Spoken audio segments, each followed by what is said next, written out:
আসসালামু আলাইকুম। আজকে আমরা খুবই গুরুত্বপূর্ণ একটি বিষয় নিয়ে আলোচনা করব। সেটা হচ্ছে আমরা জানি ক্লাস 8 এর পরে যখন ক্লাস 9 এ আমরা উঠবো তখন সেখানে কয়েকটা বিভাগ থাকে, যেমন সায়েন্স, আর্টস, কমার্স।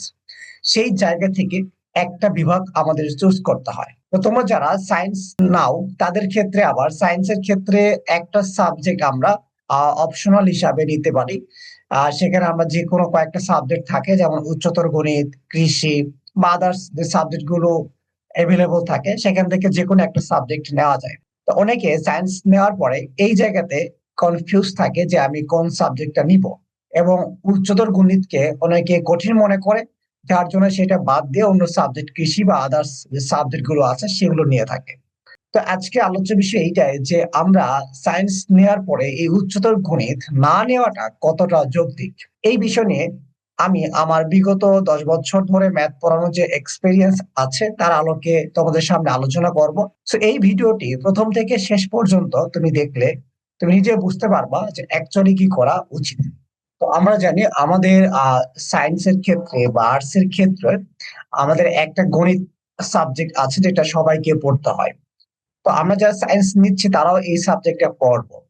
তা তোমরা যদি খেয়াল করো যে এই সাবজেক্টে কি কি চ্যাপ্টার আছে, আমরা দেখতে পাচ্ছি বাস্তব সংখ্যা, সেট ফাংশন, বীজগাণিতিক রাশি, এই চ্যাপ্টার গুলো এখানে বিদ্যমান।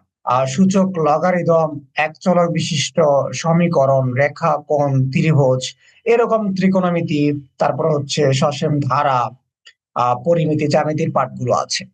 তো এই চ্যাপ্টার গুলো আমাদের সবাইকে পড়তে হবে।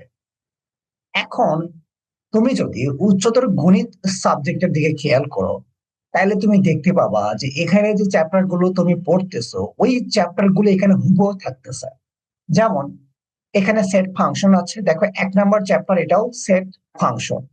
এখানে বীজগাণিতিক রাশি আছে, এখানে বীজগাণিতিক রাশি আছে।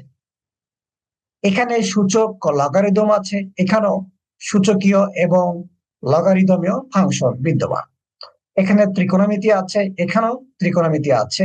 এখানে ধারা আছে, এখানেও ধারা আছে। সো এরকম আমরা যদি ম্যাচ করতে চাই, দেখবা যে ওভারঅল এখানে যে চ্যাপ্টার গুলো আমরা পড়ি সেগুলো হুবহু হিসেবে এখানে পাওয়া যাবে, অথবা অন্য কোনো ভাবে ওই বেসিকটা এই সাবজেক্টটা পড়তে গিয়ে লাগবে।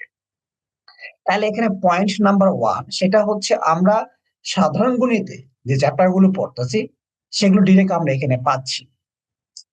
এন্ড যেহেতু আমরা ওই পয়েন্ট নাম্বার টু, সেটা হচ্ছে যেহেতু আমরা ওখানে চ্যাপ্টার গুলো পড়তেছি এবং ওই চ্যাপ্টার গুলোই হায়ার ম্যাথে থাকতেছে, তাইলে এটা আমাদের কাছে কঠিন মনে হওয়ার কথা না।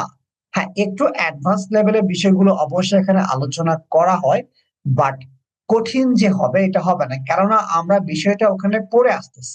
তো ওই বিষয়গুলো যেহেতু এখানে পড়া হচ্ছে, তো তুমি অবশ্যই এগুলো তোমার কাছে ইজি লাগবে।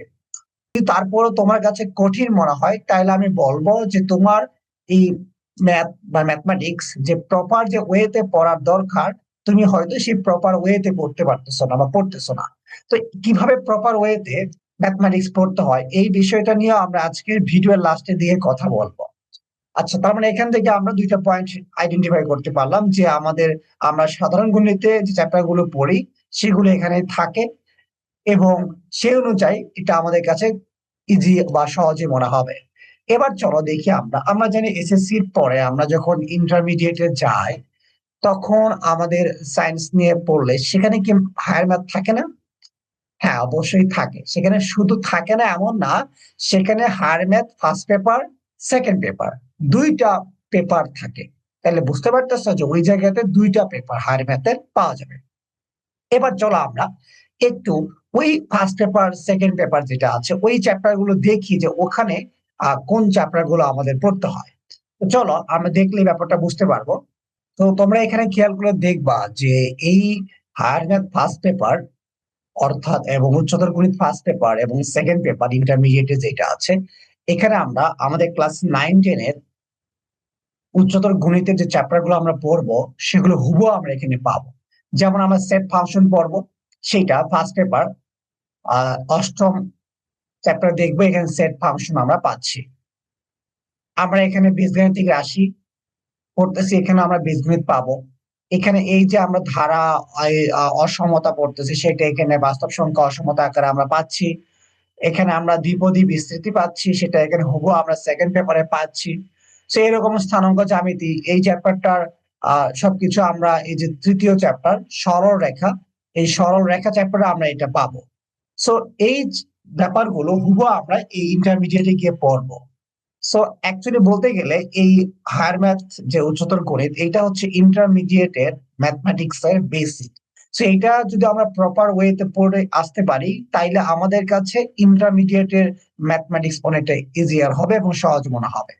এখন তোমরা যারা ক্লাস 9-10-এ এই উচ্চতর গণিত নিবা না, তারা এই জায়গাতে এসে অবশ্যই প্রবলেম ফেস করবা। আর যারা নিবে তারা এই জায়গাতে অবশ্যই এগিয়ে থাকবে। এবং ইন্টারমিডিয়েটে কিন্তু ম্যাথমেটিক্স ছাড়া সায়েন্স পড়ার কোনো অপশন নাই। প্রথমত একটা কারণ হচ্ছে তুমি ফিজিক্স পড়তে যাবা, ফিজিক্স পড়তে গেলেও তোমাকে ম্যাথমেটিক্স এর কনসেপ্ট লাগবে, যেমন ক্যালকুলাসের পার্ট গুলো লাগবে। দেন হচ্ছে আমাদের যে ভর্তি পরীক্ষাগুলো আছে, মেডিকেল ছাড়া আমাদের আদার্স সব জায়গাতেই ভর্তি পরীক্ষাতে ম্যাথমেটিক্স থেকে সাবজেক্টের কোয়েশ্চেন হয়। তো সব মিলে আমরা ইন্টারমিডিয়েটে ম্যাথমেটিক্স তোমাকে পড়তে হবে। তো এই যে আমাদের একটা বিগ পিকচার আমরা দেখলাম, তাহলে এবার চিন্তা করে দেখা যাচ্ছে যে ইন্টারমিডিয়েটে গিয়ে আমাদের এই ম্যাথমেটিক্স পড়তে হচ্ছে।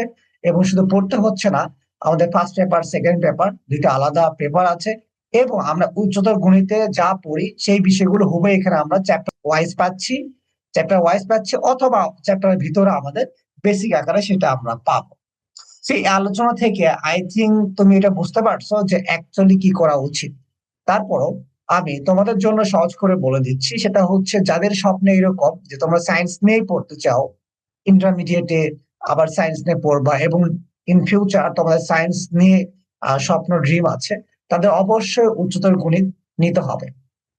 বাট যাদের এরকম চিন্তা ভাবনা যে আমরা এসএসসি তে শুধু সায়েন্স নিয়ে পড়বো, দেন হচ্ছে ইন্টারে গিয়ে গ্রুপ চেঞ্জ করব, সামনের দিকে সায়েন্স পড়ার কোনো ইচ্ছে নেই, শুধুমাত্র তারা এই ক্ষেত্রে উচ্চতর গণিতের পরিবর্তে অন্য কোনো সাবজেক্ট নিতে পারে, সেটা কৃষি হোক আর এনি আদার সাবজেক্ট।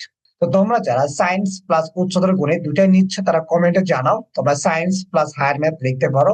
তোমাদের জন্য একটা গুড নিউজ, সেটা হচ্ছে তোমরা যারা কোনো প্রাইভেট ছাড়া, কোনো কোচিং ছাড়া ফ্রিতে বেসিক থেকে অ্যাডভান্স লেভেল পর্যন্ত হায়ার ম্যাথ কমপ্লিট করতে চাও, তাদের জন্য আমরা এই চ্যানেলে হায়ার ম্যাথের চ্যাপ্টার ওয়াইজ ভিডিও নিয়ে আসতেছি।